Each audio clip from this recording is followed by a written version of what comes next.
The day German tank aces realized the war was lost. Hello, and welcome. Thank you for joining me. This channel explores the moments of the Second World War, when history quietly changed course.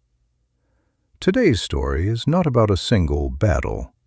It is about a realization, a moment when some of the most experienced tank commanders in the German army looked across the battlefield and understood that skill, courage, and experience were no longer enough.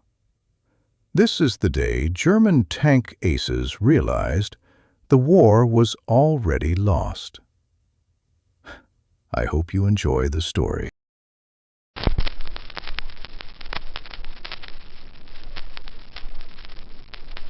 The engine noise was familiar, too familiar. It was the low, distant growl of hundreds of engines warming up at once.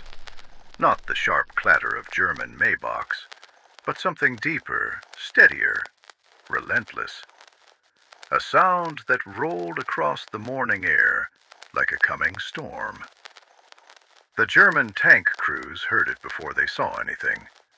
Veterans of years of war, men who had survived Poland, France, North Africa, and the frozen hell of the Eastern Front, stood silently beside their machines. These were not recruits. These were aces.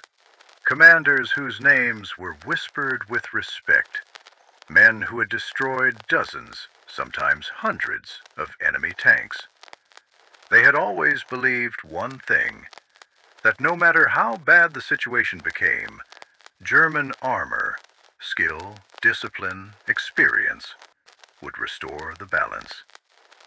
That belief was about to die. At first, the horizon moved. Then it darkened. Across the fields and ridgelines came an advance unlike anything they had ever faced before. Row after row of tanks, American Shermans, Soviet T-34s, moving forward, not cautiously, not probing, but with absolute confidence.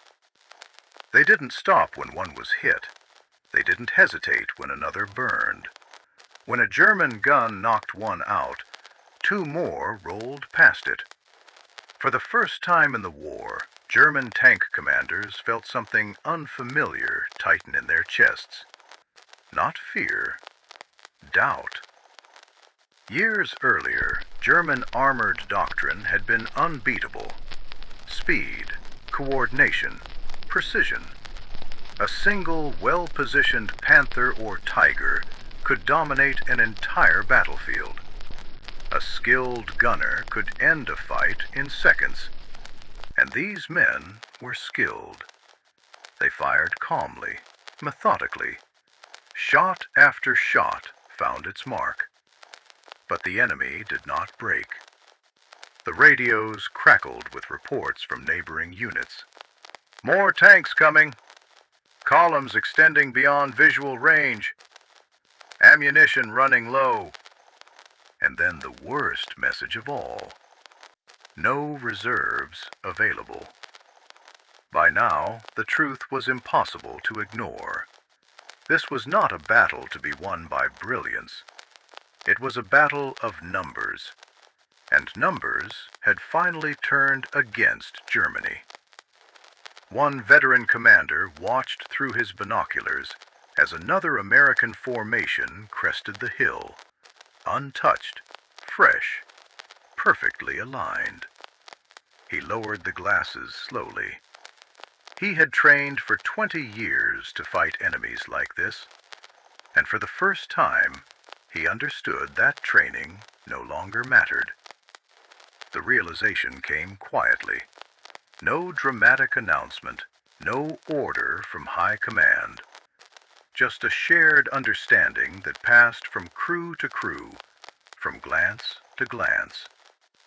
They were killing tanks faster than they could be replaced, but the enemy was replacing tanks faster than they could kill them.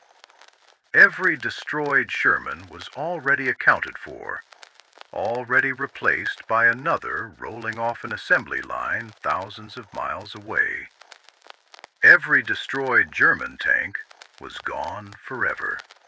Steel, fuel, experienced crews, irreplaceable.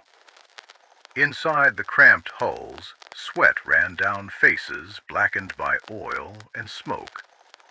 Gunners adjusted their sights with hands that had done this motion 1,000 times before. But something had changed.